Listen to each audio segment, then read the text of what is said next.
How would you like a global shutter in your next Canon camera? Well, Canon just announced a new CMOS sensor with a global shutter. So is it going to be showing up in the Canon EOS R1 or the R5 Mark II? Details coming up, but first, I encourage you to subscribe and choose all notifications so that way you can stay up to date on all the latest camera gear, news, and rumors. Canon Japan just issued a press statement announcing a 19 megapixel CMOS sensor with a global shutter that captures fast-moving subjects without distortion. But sadly, this isn't meant for cameras like the upcoming Canon EOS R1 or the successor to the R5, the R5 Mark II.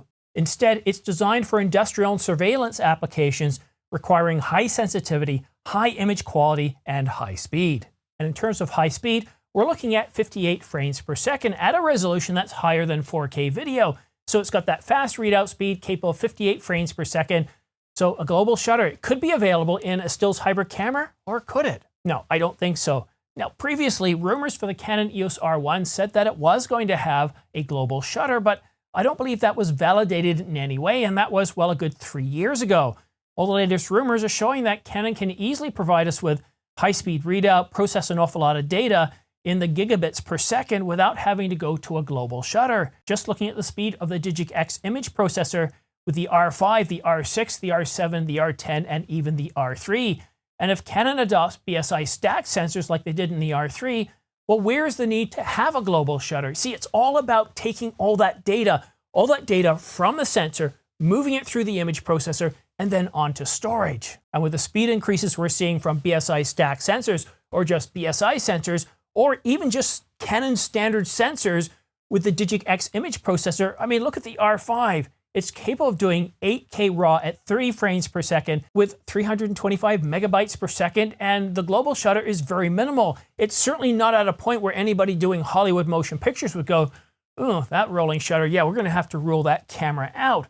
No, the rolling shutter in the R5 is very minimal when shooting in 8K RAW at 30 frames per second. And I think to justify the cost of a global shutter at high resolutions, because if we're gonna do 8K video on the R1, one of the things we've been hearing about from Canon rumors, the upcoming R1 is going to be built around 8K video production as well as a stills masterpiece in terms of being able to shoot, well, something crazy like 30, 40, or even 50 frames per second. Again, these are rumors and we haven't had everything validated, but we don't need a global shutter. And I really doubt that we're going to see a global shutter in the R1. Canon could go ahead and do this, but to be able to do something like, well, north of 45 megapixels and to be able to shoot 30 frames per second, the amount of readout that is required out of a global shutter is significantly more than we currently see in this 19 megapixel CMOS sensor. But still, this is the part about this channel that I absolutely love, covering news about new innovations that we're seeing in sensors with a global shutter, that we're seeing in image processors.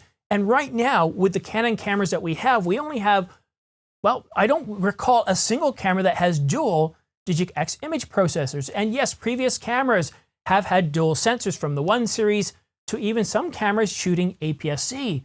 Canon could easily take the Digic-X image processor, put 2 of them in the R5 Mark II or even the R1 without having to even go to a BSI stack sensor.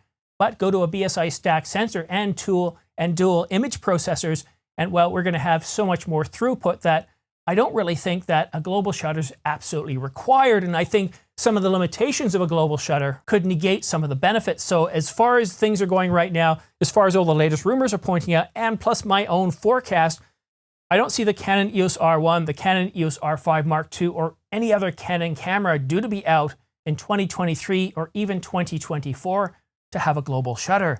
The performance improvements we're getting out of the processors, the bus, and everything else, including the capabilities of the storage media such as CF Express cards, I just don't see the need for, well, having a global shutter.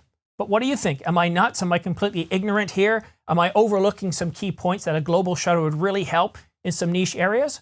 Well, if so, let me know in the comment section down below. And if you want to stay up to date on the latest news, rumors, and reviews about all things camera, well, go ahead and punch that subscribe button, followed by choosing all notifications. I cover all the major news, all the major rumors for all the major camera platforms from Canon, Sony, Pentax, Panasonic, and even OM Systems, including Nikon as well. I almost left them out. I cover all the major camera brands, all the major camera makes, all the major news and rumors, all here in one spot. So if time matters to you, go ahead and hit that subscribe button, followed by choosing all notifications. But that's it for now. Thank you so much for watching, We'll see you again soon.